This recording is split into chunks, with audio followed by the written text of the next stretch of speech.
తన దగ్గర ఉన్న శిష్యులతో మాట్లాడుతున్నారు. లోకానికి మీరు వెలుగైనారు, లోకానికి మీరు ఉప్పై ఉన్నారు కనుక మీరు వెలిగింపబడినటువంటి మీరు మరి ఉప్పుగా ఉండవలసినటువంటి మీరు మంచం కింద కొంచెం కింద ఉండొద్దు అంటూ ఆయన మాట్లాడినటువంటి వారు ఉన్నారు. 15వ వచనం చూస్తాము, 5వ అధ్యాయం మత్తయి సువార్త 15వ వచనము.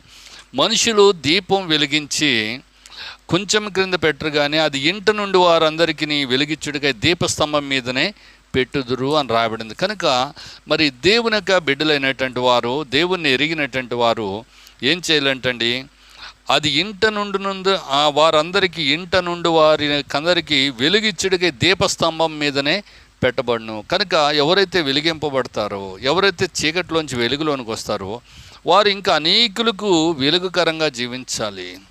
మానవుడు ఈ లోకాన్ని వెలిగించాలని దేవుడు కోరుతున్నాడు, యేసుప్రభువు కోరుతున్నారు. యేసుని ఎరిగినటువంటి వాడు ఈ లోకానికి